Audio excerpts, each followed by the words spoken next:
ബഹുമാനപ്പെട്ട Kalpetta MLA Shri T Siddique അവർകളെ സാദരം ക്ഷണിക്കുന്നു.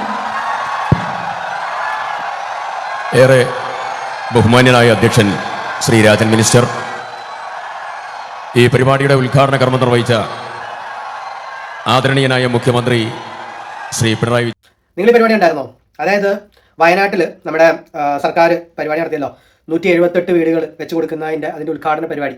അപ്പോൾ അതിന് സർക്കാരിൻ്റെ ഭാഗത്തുനിന്ന് ആൾക്കാരുണ്ടായിരുന്നു. അതുപോലെ തന്നെ അവിടുത്തെ MLA ആണ് ടി സിദ്ദിഖ്. പക്ഷേ അങ്ങേര് പ്രസംഗിക്കാൻ വന്നപ്പോൾ ഭയങ്കരമായ കൂവൽ.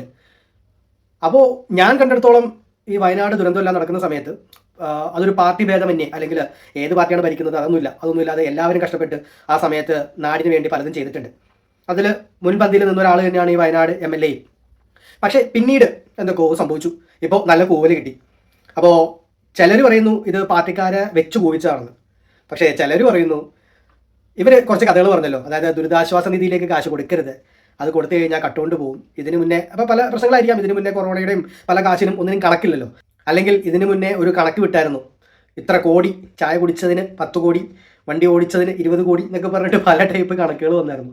ക്യാമ്പിലുള്ളവർക്ക് വസ്ത്രം വാങ്ങിച്ചതിന് 11 കോടി, ജനറേറ്റർ പ്രവർത്തിപ്പിക്കാൻ 7 കോടി, പാലത്തിനടിയിലെ കല്ല് നിരത്തിയതിന് 1 കോടി, മൃതദേഹം സംസ്കരിക്കാൻ 2,76,00,000.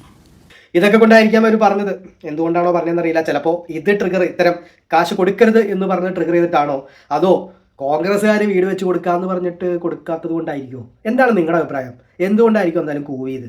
പക്ഷേ ഇത് കൂവൽ കഴിഞ്ഞ് ആ നാട്ടിലെന്ന് പറയുന്ന സ്ത്രീകൾ വന്നിട്ട് ഇദ്ദേഹത്തെ പറ്റി നല്ലതൊക്കെ അടുത്തെന്ന് പറയുന്നുണ്ട്. ഇനി അത് കോൺഗ്രസ്സുകാരായിരിക്കുമോ?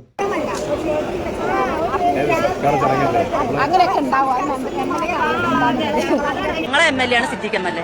ആ ദുരന്തം അനുഭവിച്ച് അന്ന് മുതൽ ഇന്ന് വരെ ഞങ്ങളെ ചേർത്ത് പിടിച്ച MLA ആണ്. പക്ഷെ ഒരു പറ്റ ആളുകൾ ഇത് കൂവാനായിട്ട് വന്നതാണോ എന്ന് ബലമായൊരു സംശയമുണ്ട്. അത് ഒരിക്കലും ചെയ്യാൻ പാടില്ല. എന്താ വെച്ചാൽ അപ്പോൾ ഇവരെല്ലാം പറയുന്നത്, അല്ലെങ്കിൽ ഈ ലാസ്റ്റ് പറഞ്ഞ ലേഡി പറഞ്ഞിട്ടില്ലേ, അവർ പറയുന്നത് കഷ്ടപ്പെട്ട ആളാണെന്നാണ്. ഇത് മൊത്തം പാർട്ടി പരിപാടികളാണോ നടക്കുന്നത്? എല്ലാ രാഷ്ട്രീയത്തിലായി പോയോ ഇപ്പോൾ? എന്താ ശരിക്കും സത്യം? ആർക്കെല്ലാം അറിയോ?